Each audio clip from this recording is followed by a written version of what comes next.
Hello, friends, and welcome back to the Enough Mom podcast. This is Jennifer Bryant, and today we are on episode 121. We're talking about the wonder years, raising confident, curious kids in the preschool season. All right, this is the second episode in our series called Growing Through Every Stage. And the growth I'm mostly talking about is ours as parents, okay? You may see that my scenery behind me is different. This is not an AI image. This is my sister's house in California. I've been here for the last 2.5 weeks helping them adjust to a new baby. She's had baby number 4. It's a little girl. She's so precious. And I'm at the end of my stay with them. So I wanted to record one last podcast while I'm here, literally living the preschool years. We've got a 6-year-old, we've got a 5-year-old, a 3-year-old, and a newborn. She's about a week and a half, almost 2 weeks old now. If you've been following my newsletters lately, you will have seen the lessons that I shared with you that I've had to learn all over again. My kids are 16 and 17, and I haven't been in the preschool stages for quite some time. So coming back to this type of motherhood is like jumping into the deep end of the pool again. I have to remind myself about self-regulation, co-regulation. So much of what we learned here on Enough Mom is about the mental and emotional stress of motherhood. And I tell you, this was like taking a master class all over again for me, because all the emotions happen and all the dysregulation is happening in these early years of your children's lives. And I've gotten to see that firsthand again. God bless my sister and brother-in-law. They are doing the very best that they can with this new child, plus all of the other scheduling and sleeping or not sleeping, should I say. We've all taken turns not sleeping because of this new baby, but also getting the other kids to bed on time. And these other kids, their life has changed. They are needing mommy and daddy so much more now than before, because mommy and daddy's attention is not only on this little girl, but they've had to be in and out of hospital visits and checkups and appointments, and their other kids are going, what is happening? So I'm trying to help the younger or the older kids to keep as normal of a schedule as possible by helping take them to school, pick them up, be here for them, do activities with them. It's been a crazy couple of weeks, but I feel like it came at a really great time, because of everything that I wanted to encourage moms with lately is all around this. So I've been learning and relearning my own lessons that I want to bring to you this week in the podcast. So the wonder years, I'm calling it the wonder years because the preschool years are full of wonder and discovery and joy and excitement. I think I've shared with you before, but I'll say it again. I've had the privilege of running a preschool. I got to start up a preschool from scratch for our church. This was about 15 years ago or so. Our church was planting itself in the middle of this metropolitan area of downtown Honolulu, and they acquired this large, formerly industrial space. And they were looking for different educators within their congregation who had experience with, young children education. They asked if I'd be willing to help them open this preschool.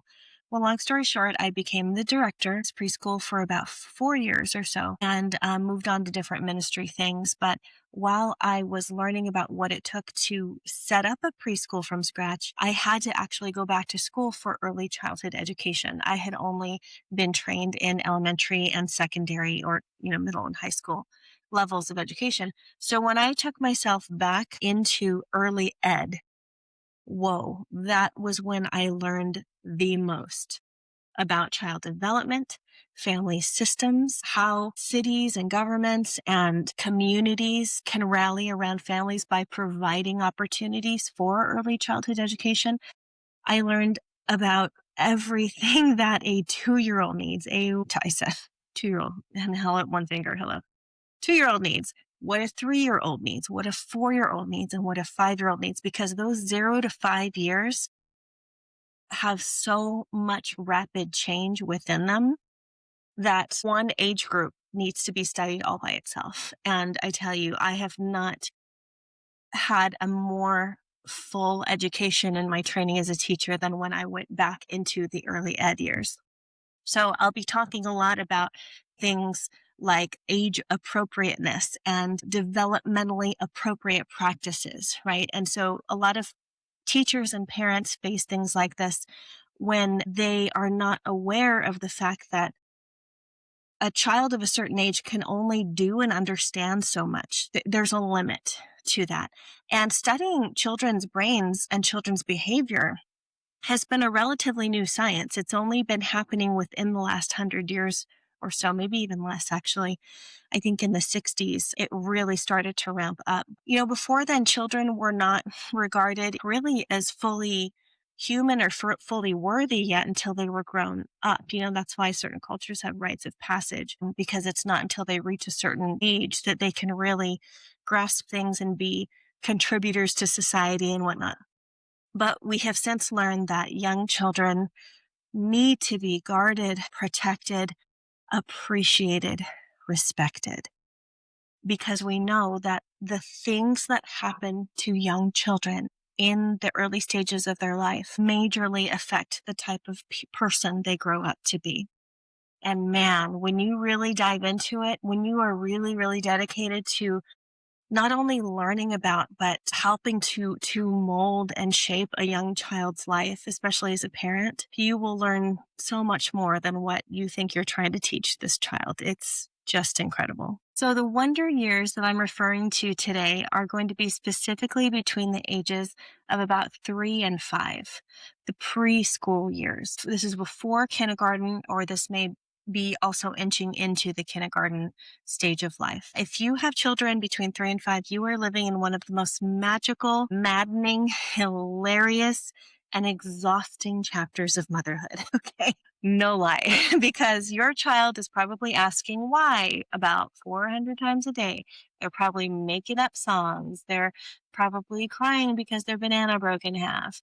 They're probably telling strangers their deepest secrets at the grocery store. They're developing at a pace that is really, really breathtaking. Everything happens so fast in these years, and everything that you introduce to them can be wonderful and awe-inspiring to watch them learn at the pace that they learn, because they're just soaking up so many things at this stage. So today we're going to actually talk about what is happening in your preschooler's brain, what they need most from you, and why this season, as chaotic as it feels, is one of the most beautiful opportunities that you'll ever have to shape the trajectory of your child's life. Okay, so what is happening in their world?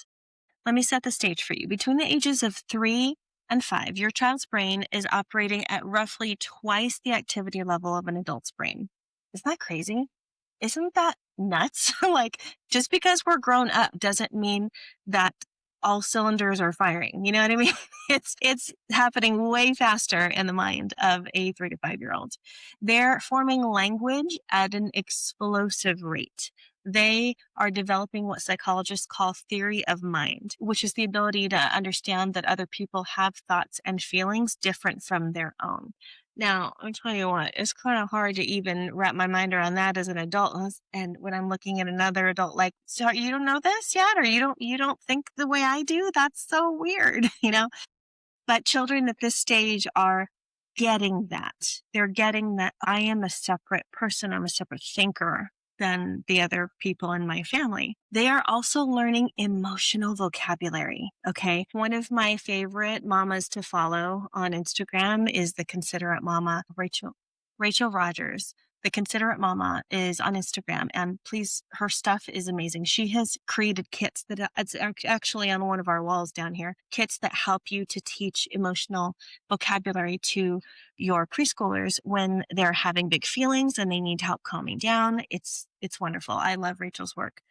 So I'll list that in the show notes for you today too. 3 to 5-year-olds are testing every single boundary, not because they're being bratty. Okay. I've talked about this in other episodes. They are not trying to be bratty. They're not trying to be defiant. That's not what's happening. It's because literally it's their job to test boundaries to see where they're safe.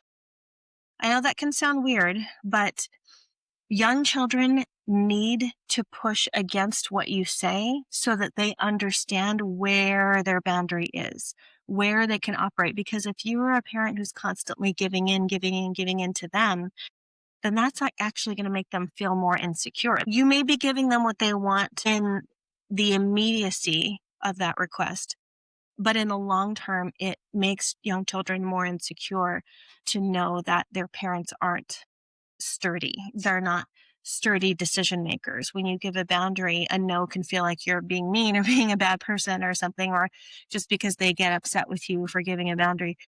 They're actually looking for you to set where the lines are so that they can trust you, so that they can trust themselves with you. And that's an amazing relationship to form. But it's hard. It's really, really hard for parents in this stage, which is why the Enough Mom podcast, we're all about helping you to understand that you are enough, right? Even when you have to say no to your kids, you are saying no because you're building something more important than just making them feel good or helping them not to feel hard feelings, So that's where we're going with that. This preschool stage is the age of imagination. It's the age of invisible friends, talking to imaginary things or people.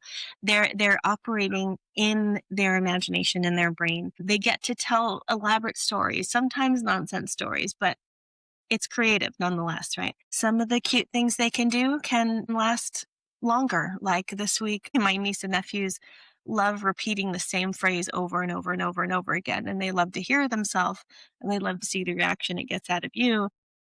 But sometimes it's like, enough. Okay, enough. So those are the times when they're exploring their imagination. They're exploring their limits, really, and not seeing what they can get away with necessarily, but they're playing with, sight and sound and senses and all of these things. And it's up to us to say, okay, that's enough, or all right, let's move on to something different now. And it's okay to do that. And then when we transition them and they explode with emotion, okay, now we come back to emotional regulation. So this is where you get to be in healthy control instead of choosing to dive into the deep pool of emotions with them. You don't need to go there. You get to just help them as they go. So when it feels like all we're doing is just managing chaos all day, you're not. You're actually holding space for a brain that is building its entire operating system. Okay. And you are the mama, the primary architect of the environment in which that building happens. Okay. Now here's where moms get tripped up in this season. We start comparing. We start looking at the preschooler down the street who can already read, or the kid at church who sits still for the whole service. I mean, what kid does that really? Nobody can do that effectively without being distracted by something else. Or the family whose homeschool Instagram looks like a Montessori catalog. And we think, oh my gosh, am I doing enough? Should I be doing more structured learning? Are we behind? But I'm going to tell you what I tell every mom that I coach. Okay, your preschooler does not need you to be their teacher right now. You're saying, "What? And what? I'm homeschooling them. How am I not being their teacher? What are you talking about?" What I mean is they first need you to be their safe place. Okay, they need you to be grounded in who you are, what needs to happen with your home, with your family. They need you to build that emotional foundation right now for them. The academics will come. I mean, honestly, it really doesn't matter, at least until about 7 years old, because the Swedish school system has already proven this, that young children need play. They need play way more than they need academics before the age of 7. Okay. So you've got time. Your 3 to 5-year-old needs to feel safe in their environment with you. And feeling safe, a lot of it does have to do with establishing routines, because it communicates a security to young children that they know what's going to happen next. Maybe not every 5 minutes or anything, but they need to know that what you say is going to happen. Even though our days can, need to change and be flexible sometimes, we need to teach them how to communicate, how to follow our lead. Teaching them academics should not be the most important thing right now. I understand that a lot of moms want to get a head start in education. And believe me, look, I'm an educator. Okay. I have taught preschool to high school to even college age young adults, right? Every child will learn at their own pace, and starting them early and learning certain concepts will not necessarily guarantee success. It will guarantee stress if you make that the most important thing. But what I'm telling you is the social emotional needs of your 3 to 5 year old is first safety and trust in you. Okay. And anything else that comes after that is like icing on the cake. So don't beat yourself up about not doing enough academics with your preschooler. It is okay. They actually learn more through play than they do through, you know, 1, 2, 3, ABC kind of stuff. So have them play, do art, do projects, use their hands, be creative, sing songs, all those things that you can picture preschoolers doing in a preschool classroom.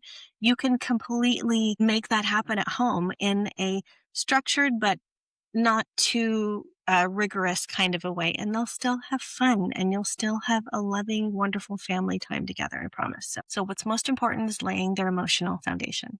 All right, so here's how we build a preschooler's emotional vocabulary. One of the most important things you can do is to help them build a vocabulary for what they're feeling. And here's why. So a child who can name their emotions can begin to manage their emotions.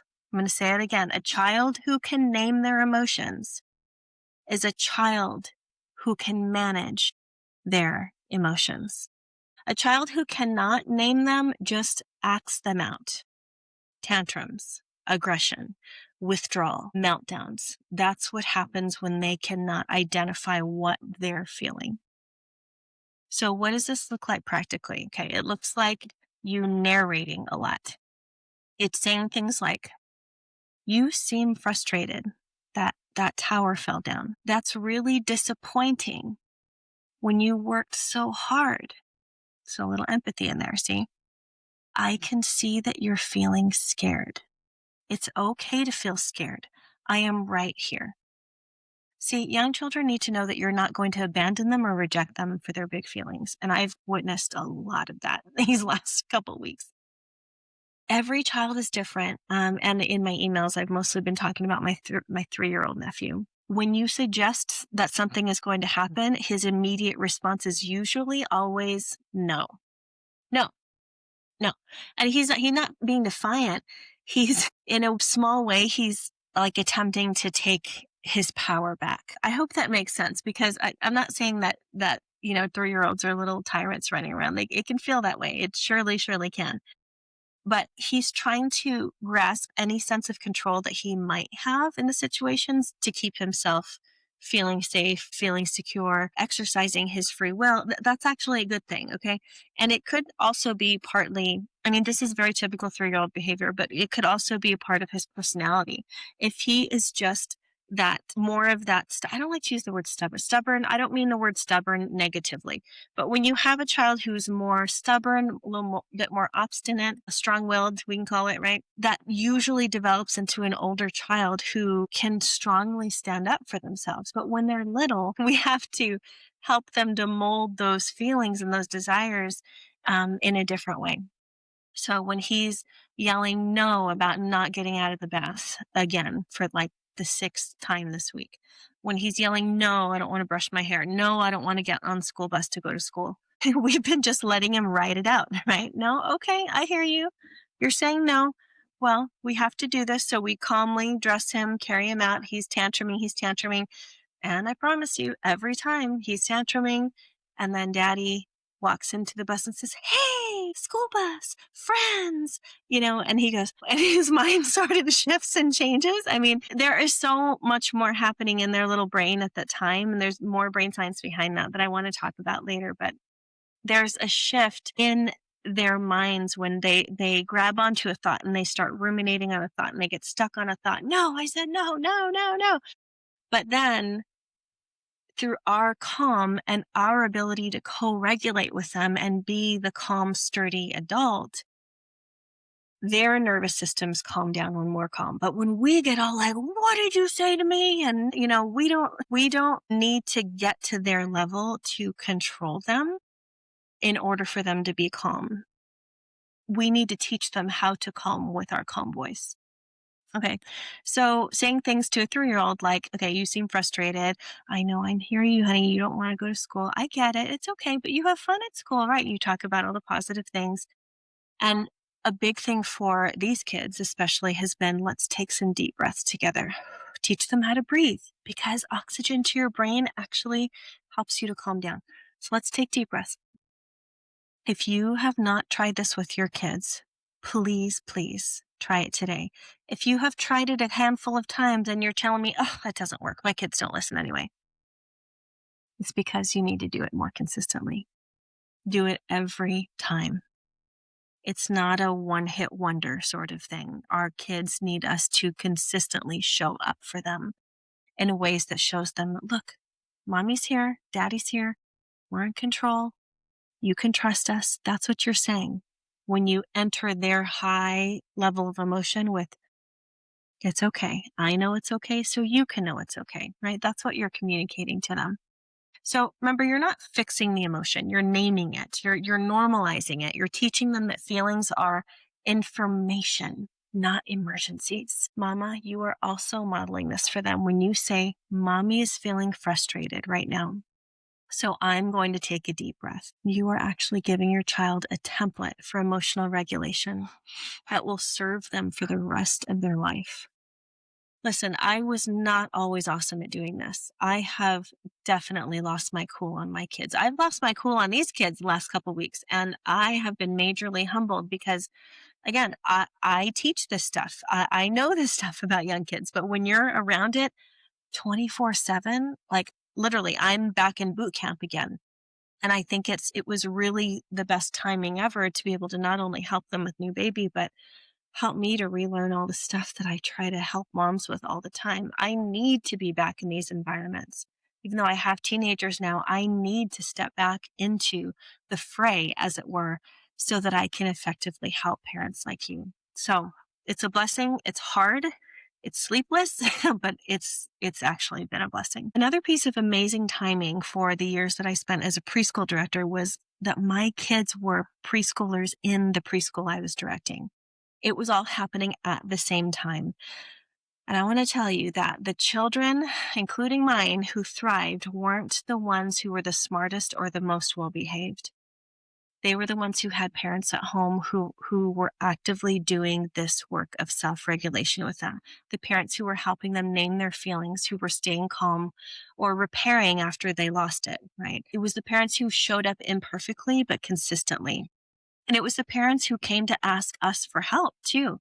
I mean, I was honest with them. I said, look, my kids are preschoolers with you, but I do have training and education to where we can figure out how to make sense of this behavior issue or the schedule issue together, right? Let's work together. And that's exactly what I want to do with you too, Mama, here on the podcast. I want to work with you, even though I'm spouting information and experience at you. It's a chance for me to help to normalize what these years can do to us because it can feel chaotic. The preschool years can be both wonderful and it can make us feel like we are doing a crappy job as a parent.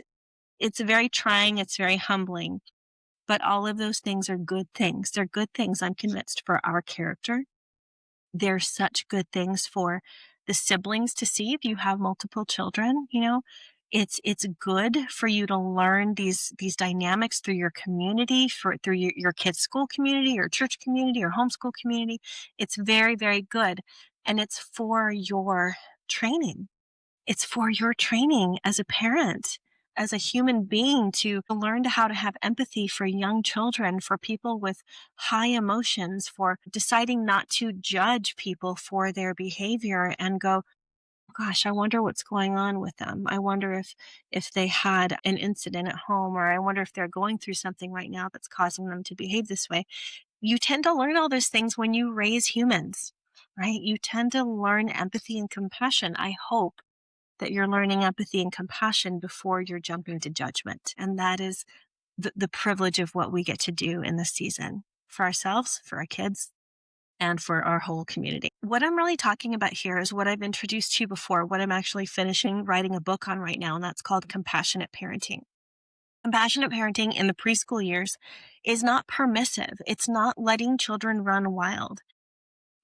When I say we don't need to focus on academics, I'm not saying that we let them run wild. It's compassionate parenting looks like being a steady and safe presence and practicing holding that boundary that holds the child at the same time. It's a very cool opportunity. And I will talk more about when the book is closer to coming out. But right now, you can take advantage of my quick guide to compassionate parenting. Click on the link in the show notes and get yourself a pre-copy to what I'm going to be talking about in the book when it comes out. Okay. Hey, Mama, quick pause. If what I'm describing resonates with you, this idea of holding the boundary, holding the child, I want you to know about this resource called the Compassionate Parenting Quick Reference Guide. It's a practical, printable guide that you can stick on your fridge, tuck in your diaper bag, or pull up on your phone in the middle of a grocery store meltdown. It gives you scripts, strategies, and reminders for how to respond compassionately in the moments when your patience is gone and your preschooler is testing every limit. It's not a textbook. It's a tool for being in the parenting trenches. And it's designed for moms who know that they want to parent differently, but need something concrete to hold on to when the pressure is on. You can grab it at jennifer-bryant.com or the link in our show notes. And if you haven't subscribed to this podcast, now is the time, friend. Hit follow or subscribe on whatever app you're using. Leave me a review because those reviews help other moms to find this podcast when they're searching for encouragement. And share this episode with your mom friend who is in the preschool season because she needs to hear that she's not behind. Back to the show. Okay, let's talk a little bit about this pressure to pre-educate. So I want to address something that I think is causing a lot of unnecessary guilt for moms of preschoolers, and it's the cultural pressure to start formal academics earlier and earlier, to have your 3-year-old reading, to have your 4-year-old doing worksheets, to prepare them for kindergarten as if kindergarten is some kind of entrance exam. Okay, before I read to you the research, I want to share with you, and forgive me if I look and sound frustrated right now, because when I was a preschool director in downtown Honolulu, there were plenty of families who would come to our preschool. And the first thing they would ask was if our preschool was a feeder school for the well-known private schools. Their goal was to get their children into a preschool that would help prepare them to pass the test to get into the higher level academic schools because they believed that that was the best chance for success for their child. Now, I can understand the logic behind that, but as an educator, I know that that's not necessarily true. I know that the best thing that you can do for your child is to be there for them. No matter what school they go to, they can thrive. They can thrive. I mean, there's a lot to be said about the resources available at private schools for sure.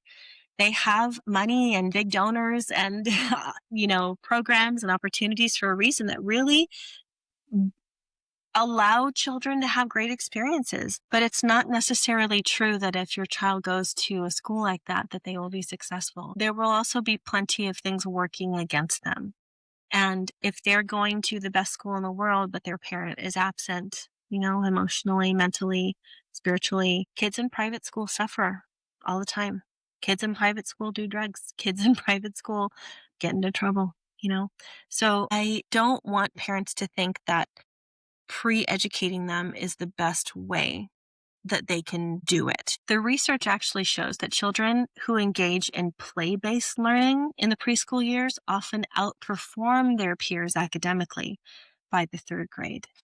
Play is not wasted time. Play is actually the curriculum. Charlotte Mason understood this deeply. She believed that young children learn best through what she called living education, through nature, stories, real experiences, and relationships. She cautioned against pushing formal lessons too early because it robs children of the wonder that fuels lifelong learning. Another book I want to highly recommend is by Sally Clarkson, and it's called Awakening Wonder. It's on my bedside. It's been on my bedside for years, actually, and I look at it again and again. And especially as I'm coming to help my nieces and nephews in the last couple of weeks, I want to be reminded of what it means to awaken wonder in our children. And that means being intentional about seeking out opportunities that you don't always have to pay for. You can go outside and awaken wonder in them by talking about the things that you're seeing, engaging in life with them. It's not difficult, but it does take a lot of intention. So if your preschool day looks like playing in the mud, reading picture books on the couch, building forts, and learning to pour their own juice, you are not falling behind. You are actually laying a foundation that is deep and wide and strong, because you're building a foundation of connectivity. Okay, your interaction with them, you're teaching them language, you're showing them how the world works. You're connecting with their mind and their soul. It's so much better than coloring on a worksheet. So Mama, here's what I want you to hold on to. The best thing that you can give your preschooler is not a curriculum. It's a mother who is curious, present, and at peace with herself. When you're growing, they catch it. When you are learning, they mirror it. Your growth is their curriculum right now. Let me speak to the woman behind the mom for a minute. Okay. The preschool years can feel like you've completely disappeared into someone else's needs. You're potty training, you're managing nap schedules, you're cutting sandwiches into exactly the right shape, cutting off the crust because they can't have crust on their sandwich, and mediating fights over who gets the blue cup. And somewhere in the middle of all that, you look in the mirror and think, did I sign up for this? Oh yeah, I did. I didn't think it would be like this though. It's okay. You didn't go anywhere. You're right here. You are right here, but you might need someone to remind you of that. So this is the season where that mother culture matters so much. Even 5 minutes of something that feeds your mind or your soul, a podcast, a page of a book, a prayer, walking without a stroller, those minutes are not selfish. They're survival, and they are an oxygen mask. They're the difference between a mom who's running on fumes and a mom who has something left to give. I want you to give yourself permission to be imperfect in this season. Your preschooler does not need a perfect mom. They need a real one. They need one who laughs at the absurdity of it all. The one who says, oh, I'm sorry, when she yells. They need a mom who sits on the floor and plays even when the dishes are piled up. That's the mom who raises a confident, curious, and emotionally healthy child. So let's bring this home with courage, confidence, and calling. Courage in the preschool years looks like resisting the pressure to do what everyone else is doing and trusting your instincts about what your child needs. It looks like saying no to the overscheduled life and saying yes to the slow afternoon.